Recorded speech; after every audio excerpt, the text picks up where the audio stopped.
Welcome to Scrum Masters Elite_UK. Love rugby and the stories behind the scorelines like the Hurricanes' 59-19 victory. Subscribe to the channel to analyze and reflect with us. After the Hurricanes' 59-19 victory over the Waratahs, when a match is more than just the scoreline, rugby has always been a sport with many layers of meaning. Sometimes people look only at the scoreboard to judge a match. But for me, the Hurricanes' 59-19 victory over the Waratahs at Allianz Stadium in Super Rugby Pacific was far more than a dominant win. It was a game full of stories, a response after defeat, the power of competitive motivation, unresolved tactical questions, and lessons about opportunity in professional sport. Looking back at the entire match, I feel it offers a great deal to reflect on, not only for the players, but also for fans and for people like me who love sports and often find life lessons within them. When defeat becomes motivation, before this match, the Hurricanes had just suffered a shock loss to the Fijian Drua. That defeat was not simply another mark in the standings, it was a blow to the team's confidence. What impressed me most was how they responded. The first half against the Waratahs was actually quite balanced. After Tristan Riley opened the scoring for the home side, the Hurricanes did not look dominant. When the first half ended with the score at just 17-12, many people probably expected a tense match that could go down to the final minutes. But the second half told a completely different story. The Hurricanes came out with a completely new energy. They scored 6 tries in the final 40 minutes alone. It was not just an explosion in points, but an explosion in competitive spirit.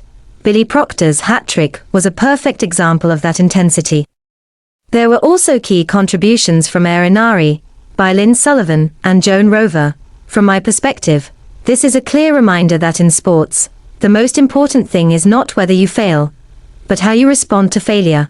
When the dream of wearing the All Blacks jersey becomes a powerful motivation, another interesting element of this match relates to changes at the national team level. After Dave Rennie's appointment, Eddie Jones once commented that many New Zealand players would now feel they had a real chance to represent the All Blacks. At first glance, the comment may sound simple, but when you watch the Hurricanes' performance in this game, it suddenly carries real meaning. There is a simple truth in sports.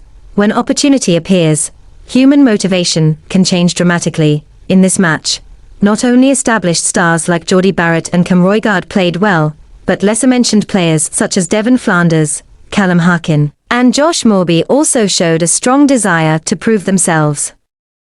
To me, this highlights an important lesson. When people believe their efforts might be recognized, they are willing to push beyond their limits. Perhaps the belief that the door to the national team is open created that special energy on the field. The big question around Joseph Suaalii's position. Another thought-provoking aspect of the match involves Joseph Suaalii. He made an extremely impressive debut for the Wallabies and was even named man of the match in the victory over England. However, his form during 2025 has not been particularly outstanding. One possible reason is that he often plays on the wing for the Waratahs, while at international level he plays at outside centre. This raises an interesting tactical question: can a change of position significantly affect a player's performance? In this match, Suaalii was unable to play after suffering an injury during the warm-up. Waratahs had to replace him with George Pullman. Unfortunately for the home team, the change did not bring positive results. The Waratahs' midfield defence was repeatedly exploited by the Hurricanes. Pullman even received a yellow card, making the situation even more difficult for the team. From my perspective, this is a classic example of how, at the highest level of sport, a mismatched position can sometimes affect an entire system. A young talent leaving New Zealand and the question of the future. Another story that made me think deeply is the case of Fehi Fainingano'o. In New Zealand, it is not common for young players to move overseas early in their careers, because doing so can reduce their chances of representing the All Blacks. Yet Fainingano'o still chose to sign with Newcastle Falcons. At first, the decision surprised many people, but after watching his performance in this match, it becomes clear that Newcastle saw great potential in him. Fainingano'o did not score a try in this game, but his speed and physical power constantly pressured the Waratahs' defence. This leads to a broader question. In modern professional sports, should players prioritize international opportunities or career development in new environments? There may never be a single correct answer, but Finianganofo's case shows that difficult decisions can sometimes open very different paths in a career. Small details that can shape a career. Another interesting aspect of the match was the line-out throwing. Asafo Almua is extremely powerful in open play and even scored a try in this game.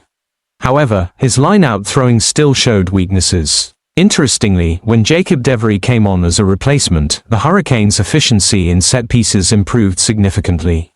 With Cody Taylor still the first-choice hooker for the All Blacks and Samisoni Taukeaho gradually returning to form, Almua clearly still has work to do if he wants to reclaim a place in the national squad. This leads to a simple but important lesson. At the highest level of sport, the difference between success and failure can lie in very small details. One incomplete skill can become a major barrier in a player's career. A match full of lessons. Looking back at the entire game, it becomes clear that this was not just a story about a dominant victory. It was a story about recovering after defeat, competitive motivation when opportunities appear, tactical decisions that can change the course of a match, difficult career choices faced by athletes, and the importance of perfecting even the smallest details. For me personally, this match is a reminder that success in any field rarely comes from a single factor. It is the result of many elements working together: personal effort, a competitive environment, opportunity, and long-term preparation. For fans, the match is also a reminder that behind every try and every mistake on the field lies a human story, full of pressure, ambition, and difficult decisions. For the sporting community, it is proof that rugby, like any sport, is not only about power and speed. It is also about spirit, discipline, and the drive to improve. The Hurricanes' 59-19 victory over the Waratahs will certainly be remembered as a match with a large score difference. But for me, the real value of the game lies in the stories behind it.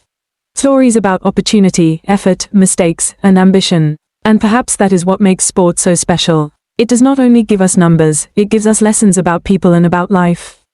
Thank you for following Scrum Masters Elite_UK.